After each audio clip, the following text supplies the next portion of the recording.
Setelah mendapat sertifikat bebas polio dari WHO tahun 2014, kini Indonesia kembali menetapkan kejadian luar biasa polio setelah ditemukan satu kasus di PD Aceh pada anak laki-laki usia 7 tahun. Dewan Pakar Ikatan Ahli Kesehatan Masyarakat Yakmi Hermawan Saputra akan berbagi informasi untuk kita pada siang hari ini. Selamat siang, Mas Hermawan, salam sehat. Selamat siang, Bung Reno. Salam sehat buat kita semua dan pendengar Metro TV. Baik, Mas Hermawan, sebuah pertanyaan, apakah sebenarnya ini hal yang mengejutkan ketika Indonesia menyatakan status KLB polio? Polio ini adalah salah satu penyakit yang fatalitinya cukup tinggi dan sangat mengkhawatirkan dunia pada tahun 90-an ketika negara-negara mendapatkan kasus ini secara masif. Tidak hanya negara berkembang atau negara miskin, tapi juga negara-negara maju bahkan seperti Amerika.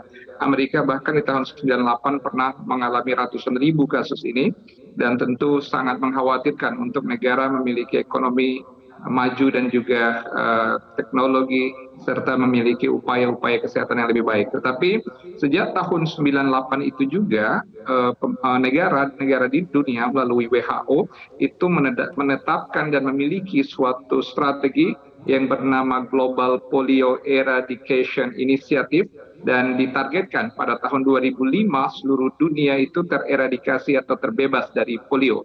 Nah, kemudian di Indonesia sendiri kasus di kita termasuk tinggi juga awalnya, tetapi memang Indonesia sejak 95 sebenarnya itu sudah hampir tereradikasi ya, atau sudah minim cases di tahun 95.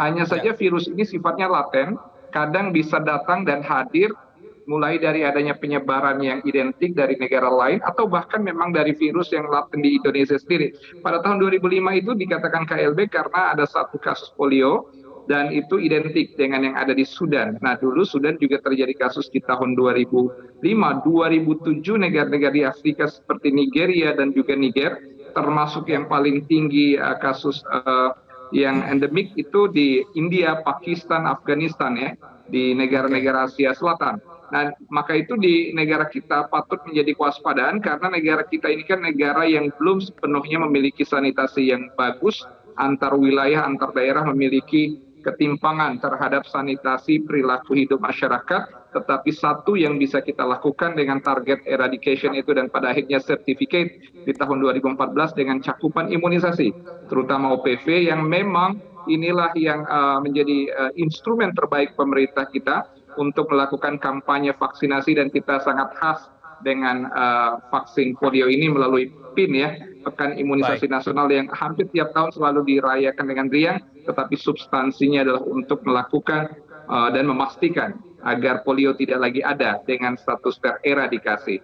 Nah, namun demikian, bagaimana yang kita sampaikan tadi, bahkan sekarang tidak berbeda jauh, bulan lalu, bahkan September, Oktober, di Amerika pun itu diketemukan kembali kasus polio, demikian juga di beberapa negara bahkan di Eropa. Maka itu polio ini satu kejadian saja bisa menjadi suatu kekhawatiran karena sekali diinfeksi oleh polio, terutama untuk anak-anak balita memiliki level severity yang tinggi, termasuk fatality berupa kelumpuhan hingga kematian.